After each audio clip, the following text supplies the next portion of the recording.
अस्पताल के भीतर डॉक्टर पहली बार गंभीर स्वर में ओमकार और प्रथम से रजनी माँ की जान बचाने के लिए खून की मांग करते हैं। और उसी पल राध्या बिना किसी हिचक के वो फैसला ले लेती है जो एक बहू नहीं बल्कि बेटी होने का एहसास करा देता है, क्योंकि राध्या साफ कह देती है कि माँ के लिए वो अपना खून देने को पूरी तरह तैयार है। उधर रजनी माँ की हालत हर गुजरते पल के साथ और ज़्यादा डामाडोल होती जाती है। मशीनों की आवाज़ें बढ़ती जाती हैं और आज रात का ये एपिसोड इसलिए बेहद अहम हो जाता है क्योंकि डॉक्टर इतनी बिगड़ती स्थिति में रजनी माँ की सांसों को कैसे काबू में रखते हैं, यही सबसे बड़ा सवाल बन जाता है। लेकिन कहानी का दूसरा सिरा हमें उस भव्य एनिवर्सरी की ओर ले जाता है जहां रजनी माँ और ओमकार जी की 30वीं सालगिरह पूरे ठाट बाट से मनाई जा रही होती है। मेहमानों का आना जाना, रोशनी से सजा घर और हर चेहरे पर खिली मुस्कान, सब कुछ किसी सुनहरे सपने जैसा लगता है। लेकिन इसी खुशी के बीच किस्मत की सबसे कड़वी चाल चल दी जाती है, क्योंकि जैसे ही राध्या उस कमल के बने लोटस पर कदम रखने वाली होती है, तभी ठीक वक्त पर प्रथम की जबरदस्त एंट्री होती है और वो राध्या बॉर्न होनी से बचा लेता है।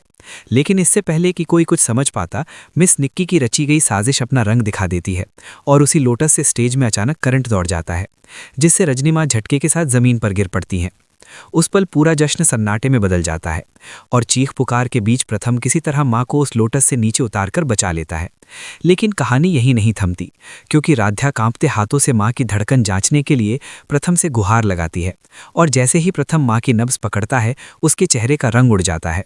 ये देखकर हर किसी के दिल की धड़कन थम सी जाती है। इसके बाद बिना एक पल गवाए राध्या, ओमकार और प्रथम रजनी माँ को अस्पताल लेकर पहुंचते हैं, जहां सही समय पर भर्ती तो हो जाती है, लेकिन आगे डॉक्टरों के सामने ये सबसे बड़ी चुनौती होती है कि क्या वे इस नाजुक केस को संभाल पाएंगे या फिर परिवार को एक और बड़ा इम्तिहान देना पड़ेगा, क्योंकि आने वाले एपिसोड में मुश्किलें कम नहीं बल्कि और गहरी होने वाली हैं। और इन्हीं हालातों के बीच ये देखना सबसे ज़्यादा दिलचस्प होगा कि क्या रजनी माँ इस अंधेरे से वापस उजाले की ओर लौट पाएंगी या नहीं। इसलिए आज रात का एपिसोड किसी भी कीमत पर मिस मत कीजिएगा, क्योंकि आगे की कहानी हर दिल को हिला देने वाली है। जहर। अस्पताल के गलियारे में अजीब सा सन्नाटा पसरा हुआ था। मशीनों की धीमी बीप और किसी के रोने की दबाई हुई आवाज़ें माहौल को और भारी बना रही थीं। अर्जुन की धड़कनें इतनी तेज थीं कि उसे लग रहा था सब लोग उन्हें सुन सकते हैं। सामने स्ट्रेचर पर उसकी माँ शांता देवी बेहोशी की हालत में लेटी थी। अर्जुन घबराकर नीचे बैठ गया और कांपते हाथों से माँ की नब्ज टटोलने लगा। पसीने से उसका चेहरा भीग चुका था। तभी पीछे खड़ी आर्या की आंखों से आंसू छलक पड़े। उसने हिम्मत करके पूछा, अर्जुन, क्या आंटी ठीक है? क्या उनकी सांस चल रही है? ये सवाल अर्जुन के दिल में छुरी की तरह चुभ गया।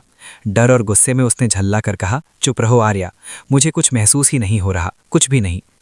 तभी बड़े साहब हरिदास जी आगे आए। भारी आवाज में बोले, अभी बहस का वक्त नहीं है, जल्दी इन्हें अंदर ले चलो। डॉक्टर माँ को आईसीयू में ले गए। दरवाज़ा बंद होते ही पूरे परिवार की सांसें अटक गईं। सब भगवान के आगे हाथ जोड़कर बस एक ही दुआ मांग रहे थे।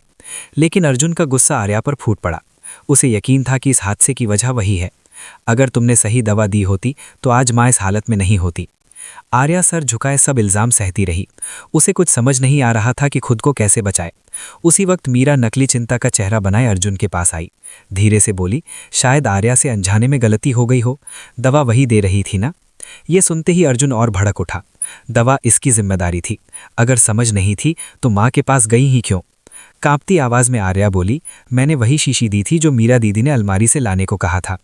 मीरा एक पल के लिए घबरा गई, फिर मासूम बनकर बोली, मैंने तो लाल ढक्कन वाली शीशी बोली थी, तुमने गलत उठा ली होगी। तभी एक नर्स ट्रे लेकर गुजरी। ट्रे में रखी खाली शीशी पर आर्या की नज़र पड़ी। उसने जल्दी से उठाकर देखा, लेबल आधा उखड़ा हुआ था। उसने उसे पूरी तरह हटाया तो नीचे लिखा था, केवल बाहरी इस्तेमाल के लिए। आर्या की आंखें फैल गई।